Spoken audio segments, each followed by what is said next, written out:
रात का सन्नाटा अचानक चीखों से टूट गया। शांतिपुर गांव में अफरा तफरी मची थी। गुड़िया अब कोई साधारण बच्ची नहीं रही थी। उसका रूप विकराल हो चुका था। आंखों से आग निकल रही थी। पैरों की आहट से जमीन कांप रही थी। लोग भाग रहे थे, चीख रहे थे, मगर कहीं भी बचने की जगह नहीं थी। इसी बीच दूर सूखे पेड़ के भीतर से एक चमक उठती है। वही पेड़ जहां वर्षों से कोई जाने की हिम्मत नहीं करता था। पेड़ से साहूर बाहर निकलता है। उसकी आंखों में गुस्से और दर्द का समंदर था। सामने ही पीहू जमीन पर पड़ी कराह रही थी। उसकी रूह जैसे धीरे धीरे बुझ रही थी। साहूर दौड़कर बहन के पास पहुंचा। उसकी आंखों से आंसू बह निकले। पीहू, वो फुसफुसाया।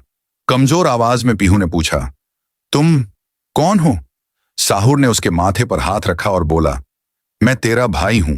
साहूर, तेरी पुकार मुझे यहां खींच लाई। यह सुनते ही पीहू की आंखें भर आईं। उसी पल साहूर ने अपनी छड़ी घुमाई और आसमान से एक तेज किरण पीहू पर गिरी। उसके शरीर में नई ताकत दौड़ गई। लेकिन तभी गांव हिलने लगा। गुड़िया एक अजीब सा गीत गा रही थी। उसकी आवाज हवा को चीर रही थी। साहूर ने दांत भींचते हुए कहा, इसे तो मैं एक बार खत्म कर चुका था, ये फिर से कैसे लौट आई? साहूर ने गांव वालों को इकट्ठा कर अपने जादू से एक कवच के अंदर सुरक्षित कर दिया।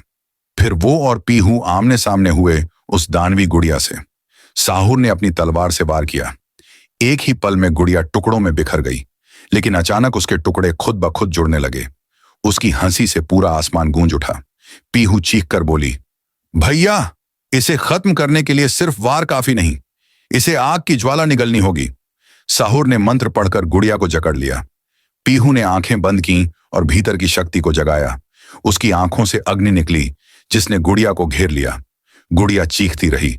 उसका विशाल शरीर पिघलता गया। कुछ ही क्षणों में वह राख बनकर हवाओं में बिखर गई। अंधेरा छंट गया। सूरज की पहली किरण गांव पर पड़ी।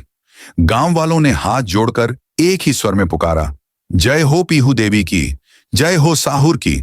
साहूर ने मुस्कुराते हुए बहन की ओर देखा और कहा, अब समय है वापस लौटने का।